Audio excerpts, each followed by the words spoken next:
Assalamualaikum warahmatullahi wabarakatuh. Nama saya Danish Al-Bakri bin Kira Anwar. Nombor matriks 13 DAD 20F1055. Assalamualaikum warahmatullahi wabarakatuh. Nama saya Muhammad Arif bin Jamilulai. Nombor matriks 13 DAD 20F1042. Assalamualaikum warahmatullahi wabarakatuh. Nama saya Muhammad Badri Hisham bin Ghazali. Nombor matriks 13 DAD 20F1091. Assalamualaikum warahmatullahi wabarakatuh. Nama saya Ahmad Khalil Zafran bin Kamal Zulfikri. Nombor matrik saya 13 DAD 20F1047. Hari ini kumpulan kami akan menerangkan mengenai prinsip dan peranan syariah Islamiah dalam sains teknologi dan kejuruteraan.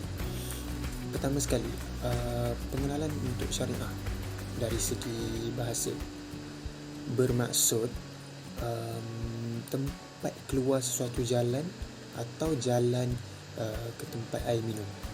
Kaitannya dengan air menunjukkan kepada kita bahawa kewujudan air adalah penghubung kepada penerusan hayat manusia. Okey. Begitu juga dengan jalan yang lurus akan membawa manusia ke arah kebaikan. Itu adalah maksud dari segi bahasa. Kemudian dari segi istilah pula adalah merujuk kepada segala hukum yang disyariatkan oleh Allah SWT kepada umat manusia melalui Rasulullah SAW. Antaranya ialah wajib, sunat, harus, haram dan makruh. Sama ada ianya diambil dari Al-Quran ataupun hadis.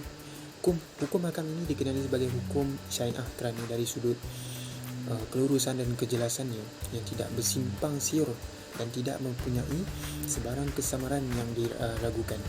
Bahkan dari segi sains dan teknologi juga harus mengikut hukum syariah yang telah ditetapkan supaya dapat memelihara kesejahteraan dan keharmonian sejagat. Dipanggil sumber air kerana syariah diperlukan sebagai sumber kehidupan manusia.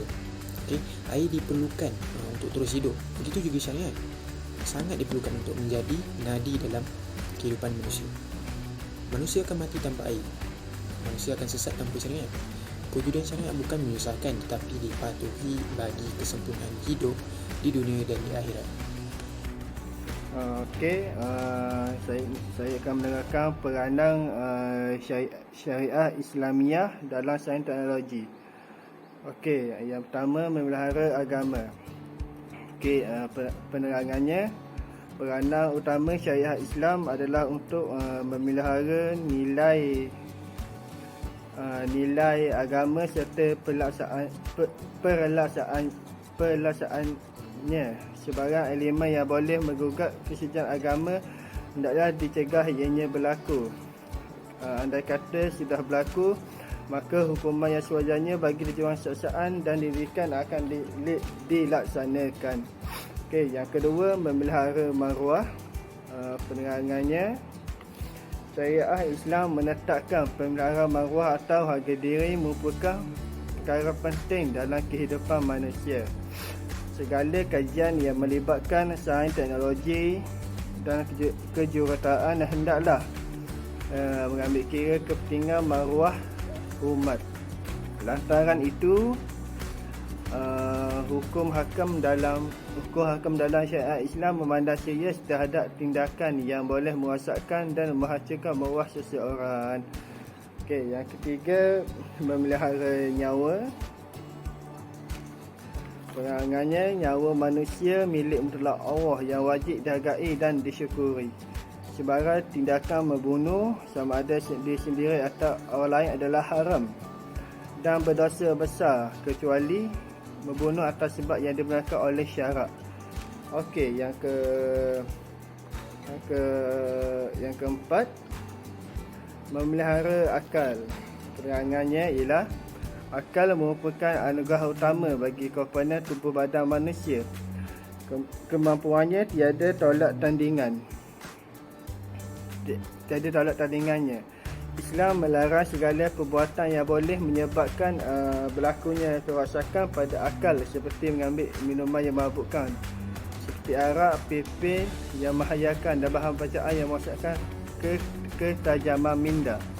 Segala aktiviti dan tindakan yang boleh mengancam keaslian dan kemampuan dan keselamatan akal adalah haram di sisi syariat Islam. Okey, yang keempat yang seterusnya memelihara keturunan. Penerangannya, syariat Islam dengan tegas memutuskan untuk mengharamkan apa jua bentuk tindakan yang boleh merosakkan keturunan sama ada secara langsung atau tidak. Justru itu, Islam mensyariatkan perkahwinan bagi menjaga kesucian keturunan. Okey, yang seterusnya memelihara harta.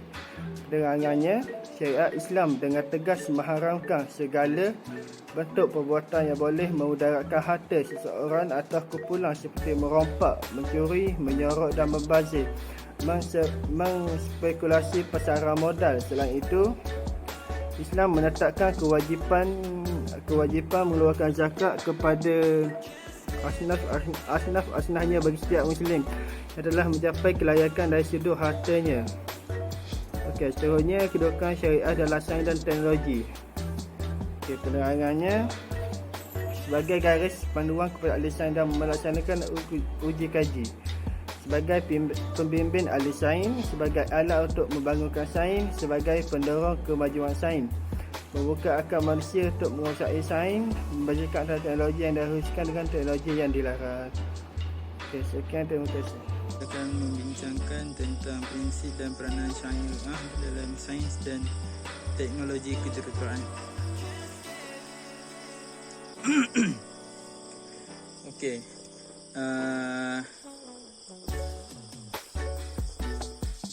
Pelaksanaan syariah, prinsip syariah terbahagi kepada 5, iaitu mendahulukan aulawiyat dan mengelakkan kemudaratan. Kedua, mendahulukan urusan yang wajib. Ketiga, mengutamakan kepentingan umum. Keempat, memelihara peranan syariah. Dan kelima, memakmurkan alam. Okay. Mendahulukan aulawiyat dan mengelakkan kemudaratan. Islam menjadikan aulawiyat atau keutamaan dalam melaksanakan sesuatu perkara, termasuklah dalam disiplin sains, ilmu dan teknologi. Walau kita semua maklum penghasilan teknologi terkini dapat membantu kita dalam memudahkan urusan manusia. Mengelak kemudaratan demi mencari kemaslahatan adalah sangat diutamakan. Kedua, mendahulukan urusan yang wajib. Contohnya, jika waktu solat hampir tamat, kita hendaklah mendahulukan solat fardu daripada solat sunat tahiyatul masjid. Okey, yang ketiga, mengutamakan kepentingan umum. Kepentingan umum dan orang ramai adalah lebih wajar didahulukan daripada kepentingan individu. Contohnya, melaksanakan sesuatu pembangunan demi keperluan rakyat daripada membina kediaman untuk pemimpin. Okey, keempat, memelihara peranan syariat. Sebarang kegiatan sains dan teknologi dan kejuruteraan hendaklah memberikan keutamaan dalam memelihara peranan syariah. Penciptaan peralatan baharu hasil kemajuan sains dan teknologi dan kejuruteraan hendaklah berdasarkan kepada syariah serta mengikut garis pandu syariah. Pelaksanaan sesuatu perkara hendaklah merujuk kepada mengutamakan agama, nyawa, akal, keturunan, maruah dan harta. Justru itu, agama lebih diutamakan kerana agama dianggap payung yang memayungi keseluruhan kehidupan manusia, merangkumi jasmani dan rohani. Okey, yang terakhir, memakmurkan alam. Para saintis teknorat dalam jurutera seharusnya meletakkan keutamaan memakmurkan alam daripada mencari keuntungan dan kemasyhuran. Tapi kenyataan ini berbeza daripada zaman sekarang kerana di zaman serba moden ini masing-masing individu cuba menonjolkan kebolehan serta kepekaran dan untuk mendapatkan pengiktirafan dan pujian. Okey, sekian daripada saya. Wabillahi taufiq wal hidayah. Assalamualaikum warahmatullahi wabarakatuh. Matlamat tidak menghalalkan cara. Yang pertama, Islam mengakui keperluan untuk membuat kajian tentang alam. Manusia dibenarkan untuk menerokai daratan, lautan dan ruang udara untuk pengimarahan alam. Contohnya, kajian bulan, bintang, galaksi dan siang dan malam untuk keperluan manfaat manusia. Okey, yang seterusnya, ciptaan dan inovasi yang melibatkan sains, teknologi dan kejuruteraan. Buktinya, kehebatan akal manusia untuk keperluan dan masalah hidup. Contohnya, penciptaan telefon pintar untuk memudahkan urusan hidup manusia. Okey, seterusnya, penegasan syariat. Setiap operasi untuk menghasilkan ciptaan dan rekaan hendaklah menghormati peraturan dan etika Islam. Yang terakhir, tiada kaedah boleh menghalalkan cara. Tidak ada sebarang cara ataupun kaedah yang boleh digunakan pakai bagi menghalalkan kaedah yang bercanggah dengan proses ataupun hukum dan syariat Islam. Contohnya, manusia tidak boleh rakus untuk maju dan moden sehingga sanggup mengorbankan alam seperti pembalakan haram. Terakhir sekali adalah pelaksanaan kajian menepati syariat. Yang pertama, mengutamakan nilai keagamaan. Apakah kaitannya? Okey, mari kita lihat. Pelaksanaan syariat dalam sains, teknologi dan kejuruteraan mengutamakan nilai keagamaan yang lebih fokus kepada etika dan adab dalam membangunkan alam. Antara adabnya ialah tidak menimbulkan kerosakan kepada alam dan isinya. Yang kedua adalah mendahulukan peraturan dan hukum Islam.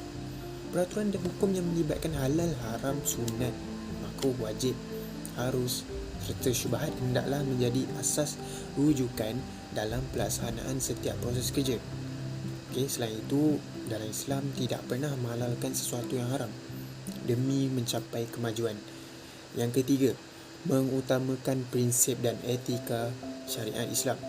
Sebab sebarang ciptaan, penemuan, kajian dan penyelidikan sewajarnya mengambil kira kepentingan prinsip dan etika syariat Islam. Contohnya, setiap kajian dan ciptaan baru mestilah tidak lari dari prinsip untuk mendapatkan keredaan Allah Subhanahu Wa Taala. Yang keempat, membangunkan modal insan dan kemajuan material negara.